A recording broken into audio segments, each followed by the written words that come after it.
So let's proceed to partnership dissolution, purchase of interest and investment method. Okay?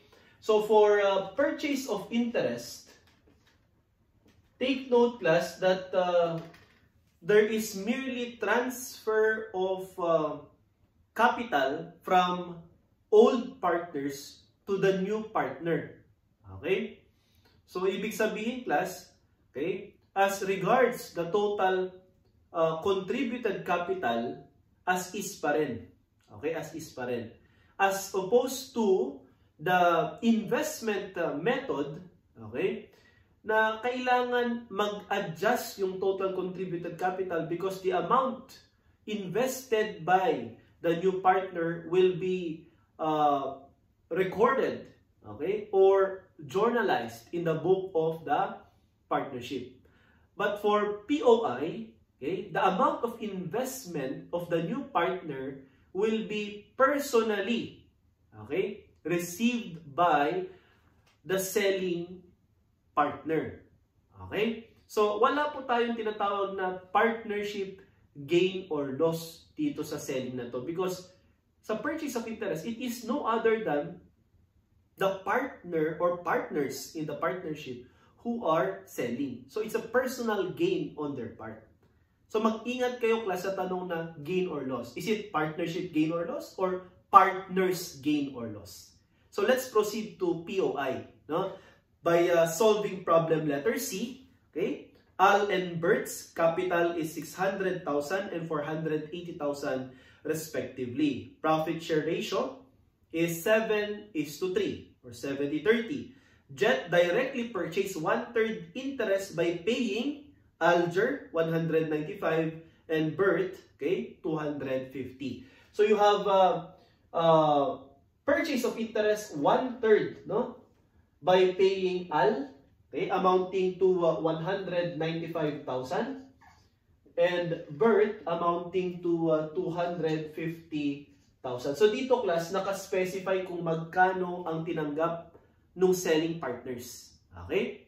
Kasi pwedeng yung problem, hindi niya specify. Pwedeng lump sum, no, total. Ngayon, the land account is increased by 180,000 before Jet is accepted. So merong revaluation prior to purchase. So we have Al, okay, and Bert. We have 600,000 initial, no, capital ni Al, and 480,000, okay, capital of Bert.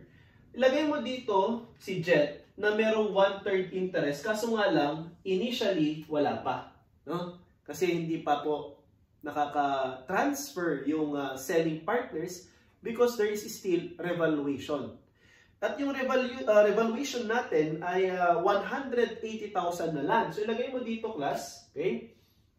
We have revaluation 180,000. I-share mo lang ito using the 70-30 original ratio, no? 70% of 180,000, okay, is 126,000.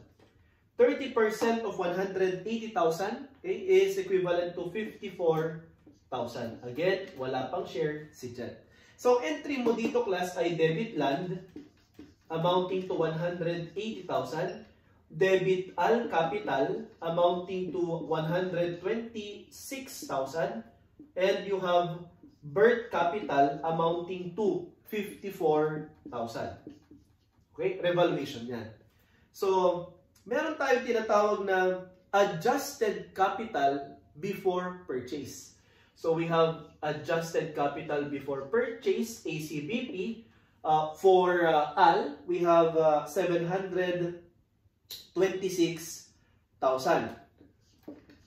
Okay, for Bert, we have 534,000.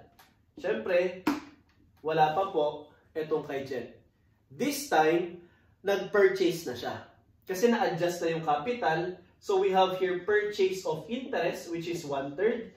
So, i-multiply mo lang po ito ng 1/3, no? 1/3 of, okay, okay, 726,000, yan, mababawasan po siya, okay, si Al, magta-transfer siya ng capital kay Jet, kasi binentahan niya si Jet ng 1/3 for 195,000 cash. Diba? So 1/3 of 726 is 242,000. 1/3 din, okay, ni Bert, capital na 534, ita-transfer din niya kay Jet. Okay? For an amount of 250,000 payment. So ngayon, 1/3 of 534,000 is equivalent to 178,000. So entry mo naman dito, class, may transfer of capital na tayo. So debit ka ngayon ng A capital for 242,000. Okay, Bert capital amounting to, okay, 178,000. So pag inad mo yan, class, yun naman ang i-credit natin sa capital ni Jet. So credit tayo ng Jet capital amounting to 420,000. So ito po 420,000. So ayan. So ito naman ang entry natin, class, for the said purchase. Wala kang makikita dito, class, na, okay, debit cash 195, debit cash 250. Why? Kasi personal yan na natanggap ni Al and ni Bert. Hindi yan i-journalize at i-record sa libro ng partnership. Okay? So ngayon, pwede mo nang i-compute ang adjusted capital after purchase. Ayan po, ACAP. No? ACAP ang ating acronym. Okay, magkano ACAP mo? Al. Ayan. Magkano ACAP mo? Bert. Magkano ACAP mo? Jet. So dito, kay si Al, kay 726 minus 242, 484 na ang kanyang adjusted capital after purchase of Jet. Okay? 1/3 interest in his capital. And then for Bert, ang kanyang adjusted capital after purchase is 356,000. Okay? While for Jet, after admitting Jet, ang kanyang capital sa partnership ay 420,000. So pag inad natin ito, class, na binayad niya, 195 plus 250, 445,000 ang kanyang total na binayad at ang natanggap niya is 420,000 lang na capital credit. Ibig sabihin, may kumita. Ibig sabihin, may gain yung mga partners na nagbenta at hindi yung partnership ang kumita. Okay? As you can see, class, dito sa ating mga entries, wala tayong ni-recognize na gain or loss on sale. So to answer, class, no? Number 1, what is the capital of Al and Bert after admitting Jet? Ang sagot natin letter D, okay? 484 and 356,000 respectively. For number 2, ayan, kahit nakapikit ka, class, no? Okay, masasagutan mo yan. Ha? Siyempre, basahin muna natin yung tanong. O, anong tanong? How much is the gain or loss? Okay? Recognized by the partnership. O, pikit, 0 ang sagot. Diba? Kasi nga, okay, kahit na purchase of interest yung method natin, ang binentahan, okay, ay yung new partner at ang binilhan ay yung partner din na old, hindi yung partnership, no? So wala pong investment na pumasok sa partnership. Okay? Unlike yung next method natin na new partner invest or investment method, meron talagang adjustment sa total contributed capital ng partnership. So our answer here, class, again is letter A, 0. Ngayon, let us modify. What if ang tanong, how much is the gain or loss recognized personally by Al and Bert? Ngayon, class, dalawang point of view. Una, binigay ba, okay, given ba yung amount of payment? Specified ba kung magkano? Kung oo, magkano ang kay Al, magkano ang kay Bert? At ito po yun, 195 and 250,000. Okay? So, burahin ko to, class, ha? So, kung ang natanggap ni Al, okay, ay 195,000, ayan, magkano naman ang nawala sa kanya?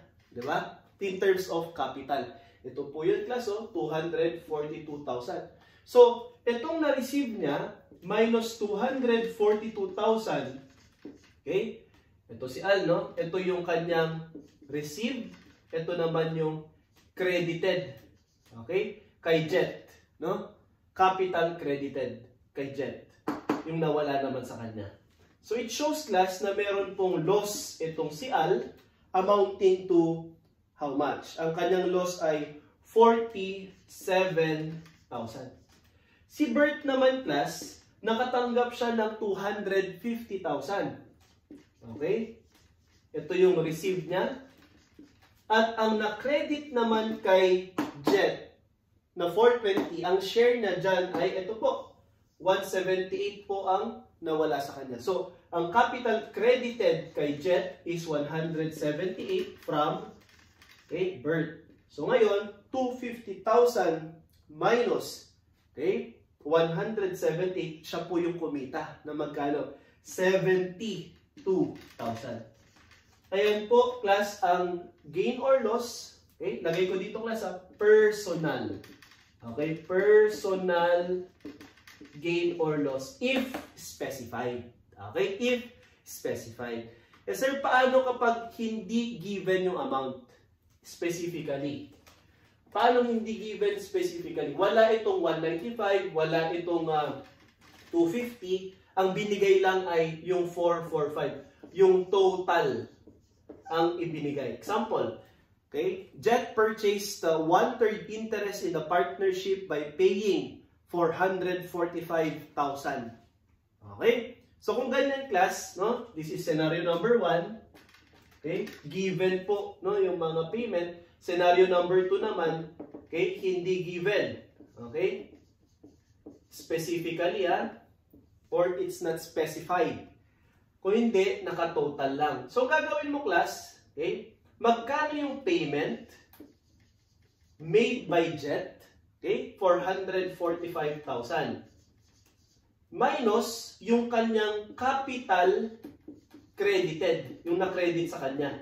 420,000 based on our discussion a while ago, di ba? Nandito yon. Okay? Debit Al capital, 242. Debit Bert capital, 178. Credit Jet capital, 420. So, meron tayo ditong gain. No? Gain on sale. Amounting to how much? This is equivalent to 25,000. Okay? So, 25,000 ang gain on sale. Personal gain yan ni Al at saka ni Bert. So, pag tinanong kayo, how much is the partnership gain or loss to be recognized? Zero pa rin. Kasi partnership eh. Pero pag tanong ay, how much is the partner's gain or loss? 25,000. Okay?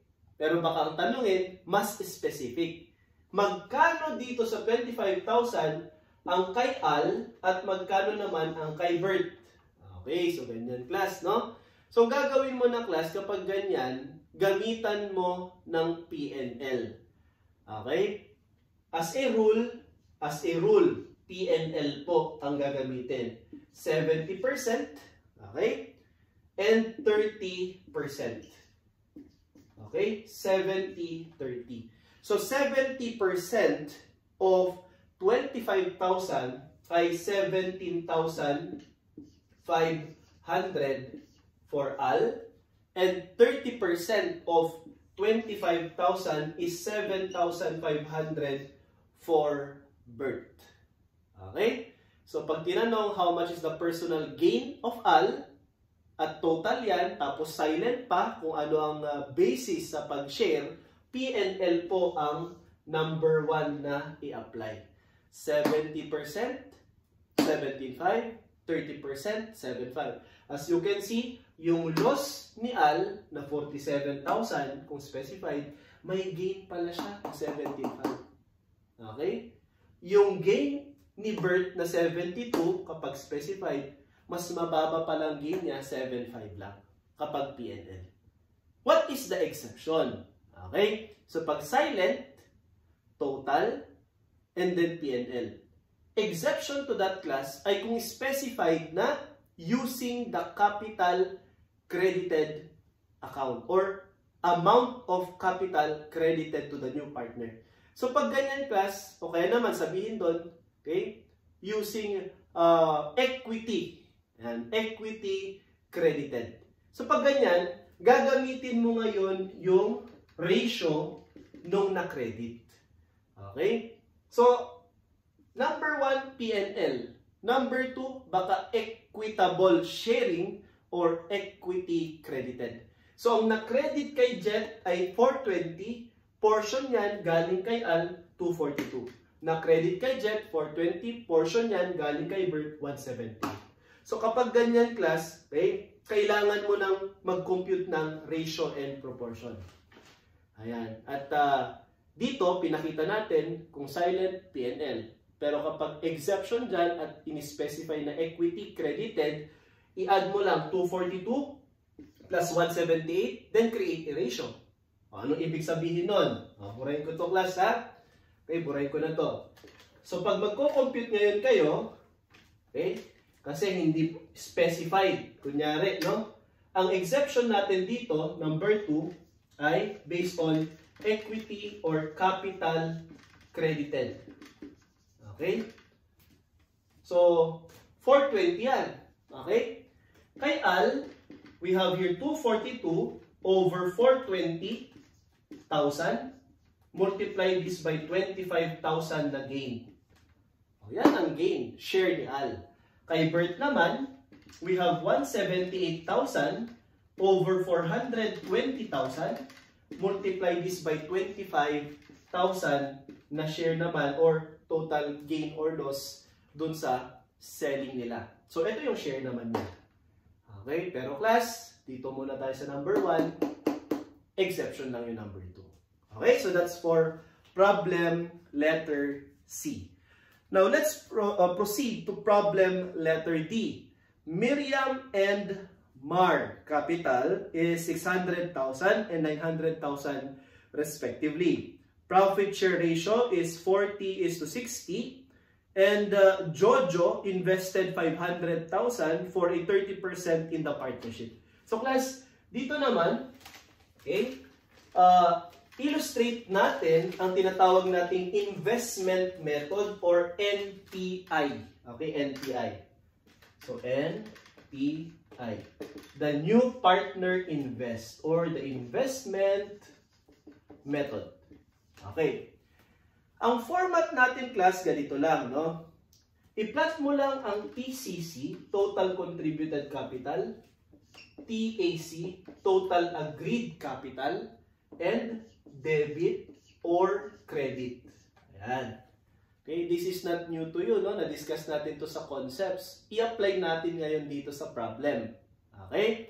So, ang capital ni Miriam at ni Mar ay equivalent to 1.5 million. So you have here 600,000 ang contributed capital ni Miriam, 900,000 ang contributed capital ni Mar, at itong si Jojo, dahil sa entry po na ni-record sa libro, anong entry yan? Unlike sa purchase of interest, yung pera ng new partner mapupunta sa old partners. Ito naman yung pera ng new partner, sa problem na to si Jojo, mapupunta sa partnership. Kaya may entry si partnership na debit cash amounting to, okay, 500,000. Ayan. And credit, Jojo capital amounting to 500,000. So meron kang 500,000 dito. Okay? So for a total of 2 million. Okay, 2 million. That's your total contributed capital. Next, okay? 30% ang kanyang interest sa partnership. O, Jojo, 30% ka, ilagay mo dito sa gitna yung 30%. Ang next na aalamin mo, meron ba silang agreed capital kung magkano? Nung inadmit ba si Jojo, nagbago ba ang contributed capital? Kung walang binanggit class, ang presumption as is pa rin. Hence, kung may changes man, due to bonus yan. So, dito sa question number 1, what is the capital of Miriam and Mar after admitting Jojo? Totally silent. So, ibig sabihin, parehas lang. 2 million. So 2 million times 30%, si Jojo may 600,000 agreed capital. So 500 minus 600 is equal to negative 100,000. Itong negative na to, class, credit yan. So anong ibig sabihin yan? Siya ang nadagdagan. 2 million minus 2 million, 0. Ano ibig sabihin ng 0 dito? Bonus yan. Okay? Kaya walang nadagdag, hindi nag-increase, walang revaluation. Okay? Walang additional asset or walang reduction ng asset. So kung 0 yan, bonus. Ibig sabihin, class, galing kay Miriam, old partner, at kay Mar, old partner, yung bonus.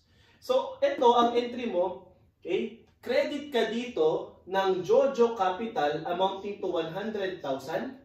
Okay? Magde-debit ka naman ng Miriam at Mar capital using the original P&L sharing, which is 40 and 60% respectively. So 40-60 ito, di ba?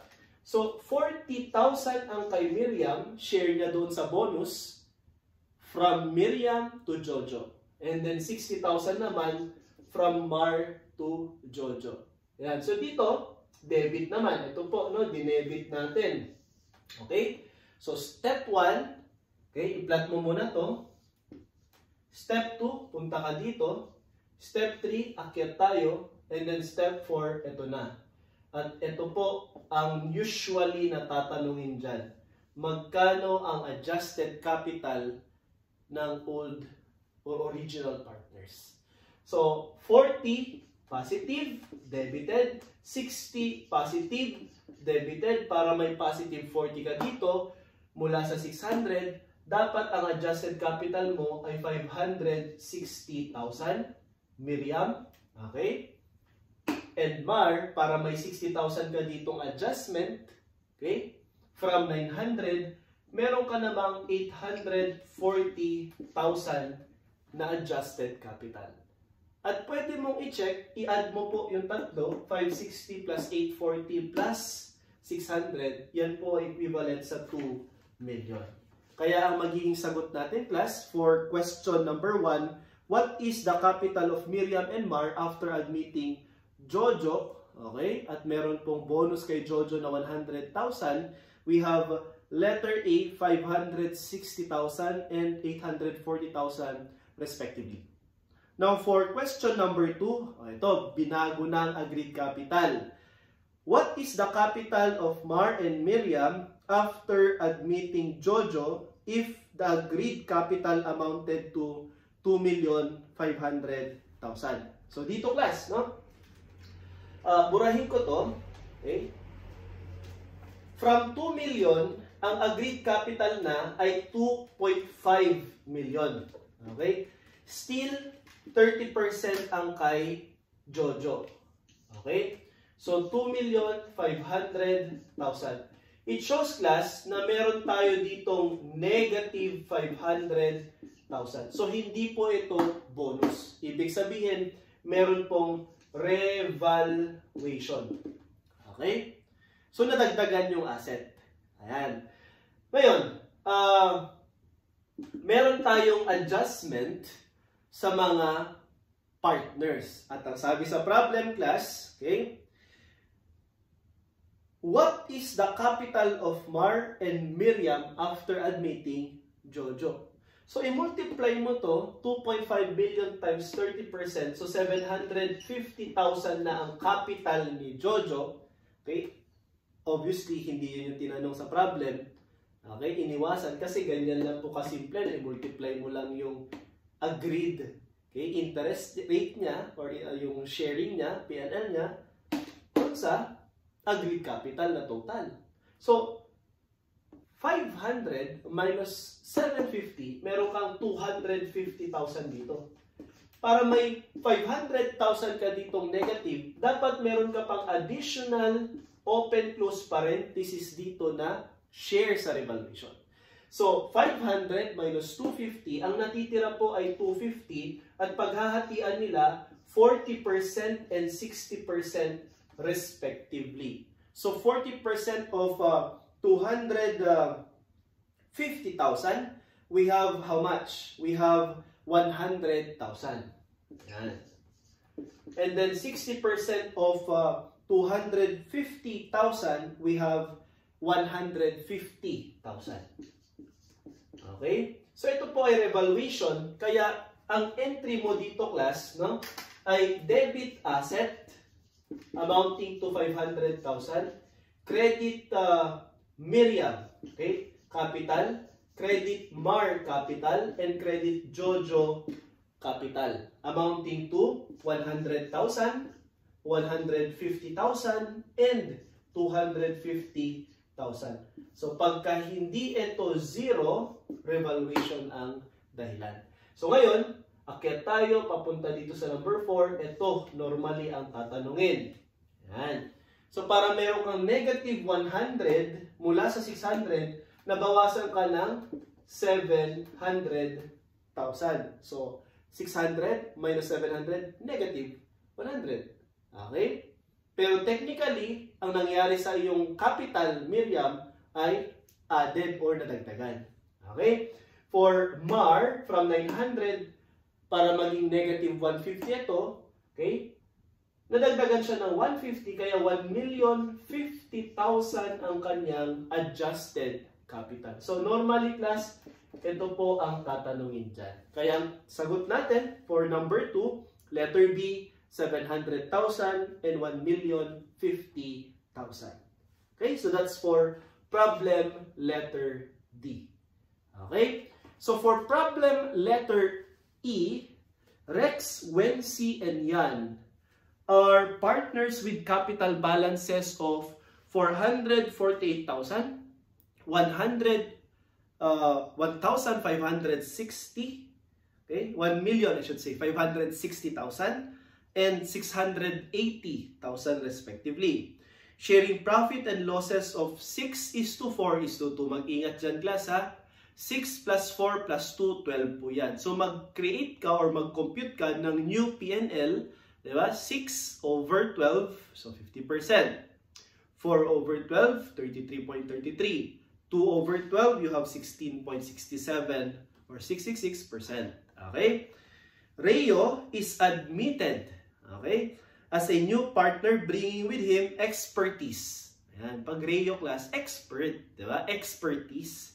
And is to invest cash for 25% interest in the partnership, which includes a credit of 420,000 bonus. So nung nag-invest siya, meron na daw bonus sa kanya na 420. So class, i-plot nyo lang dito sa TCC, TAC, debit credit format natin. Okay, tignan natin class ha. So burahin ko to. Magkano ba ang total contributed capital, okay, ng mga old partners? So we have TCC, okay, of Rex, Wency, yan. O, Sir Rex, magkano bang kinontribute mo? 448,000. Sir Wency, magkano naman ang kinontribute mo? 1,560,000. Sir Yan, magkano naman kinontribute mo? 680,000. So, i-plot muna natin. Ikaw naman, okay? Rayo, Sir Rayo, magkano ang kinontribute mo? Yan nga po ang tinatanong dito eh. How much cash should Rayo contribute? Okay, so ito po ang question mark dyan. Magkano daw ang kinontribute niya? Yan. So, hindi mo magagamit yung step 1 natin, di ba? Dito. Teka lang, baka naman step 2 pwede nang gamitin. Meron bang total agreed capital? Binigay ba sa problem? Wala po, no? Hindi binigay. Ang sinabi lang, may 25% interest lang yung new partner, Rayo. So, 25% interest si Rayo, ibig sabihin, 75% ang interest ng mga old partners. Yan. Okay? So, 75% interest. So, ngayon, class, may significant info with regard to bonus, di ba? Merong sinabi sa problem na may bonus daw yung new partner upon admission 420,000. Siyempre, kung siya yung magkaka-bonus, siya ang may credit. So, lagyan mo to ng open close parenthesis. Pangalawa, kung bonus yan, 0 ito. Di ba? 0. Ibig sabihin, equal lang ang total contributed sa total agreed. So, kung hindi mo magamit yung step 2 natin, ito yon, akyat tayo dito sa step 3. Bago ka pumunta sa step 4. Ayan. Paano yung step 3? O kung 420 ito, at ito ay 0, okay? At yan ay dahil sa bonus, di ba ang entry natin? Okay? Credit tayo ng Rayo capital, 420,000. Di ba? 420,000. Ibig sabihin, galing kay Sir Rex, galing kay Sir Wency, at galing kay Sir Yan, yung bonus na yan. With ratio of 6/12, 4/12, and 2/12. Yan, mag-ingat sa sharing ha. So, 0.5, 0.333, and 0.1667. Ayan. So, i-multiply ninyo. 420,000 times 0.5, you have here 210. Ang share, doon sa bonus, bonus from Sir Rex, papunta kay Sir Rayo. While for Sir Wency, 33.33%, 4/12 times 420,000, meron naman tayong 140,000 na bonus to Rayo. While for Yan, ang bonus naman niya ay 70,000. So yan po, i-plot mo dito, 210,000 debit kay Sir Rex, kay Sir Wency, 140,000 debit, and kay Sir Yan, galing sa kanya, 70,000 debit. So, you're done with step 3. Now, step 4, i-compute mo yung adjusted capital ng mga old partners. So, 448, para maging positive 210 yan, dapat ang adjusted capital mo ay 238,000. Okay? From 1,560 para maging 140 positive yan, nabawasan ka ng 140, so you have 1,420,000. Okay? From 680, para maging 70 ito, nabawasan ka ng 70, ibig sabihin, ang kanyang adjusted capital ay 610,000. So, next step to compute class, burahin ko na to, na-plot na natin ang bonus, ay itong total agreed capital. All you have to do is just to add all yung agreed capital ng old partners, 238. So, ilagay ko dito class ha. 238,000 plus 1,420,000 plus 610,000. Divide yung total na yan by 75%. Para mag-gross up at makompute mo yung agreed capital equivalent to 3,024,000. Ayan po. Hindi yan yung sagot. I-work back pa natin. So, 3,024,000, pwede mong ilagay dito, 3,024,000. At pwede mo na pong ma-work back ang tinatanong sa problem, which is equivalent to 336,000. Ito na po ang magiging sagot natin sa amount contributed by Rayo. Okay? Letter A ang tamang sagot. Okay? But if you're being asked how much is the capital, credited to Rayo, ito naman ang isasagot natin. Yan. Ang capital credited sa kanya, in total, nag-contribute siya ng 336. May bonus pa siyang 420. So, meron siyang 756,000 total capital.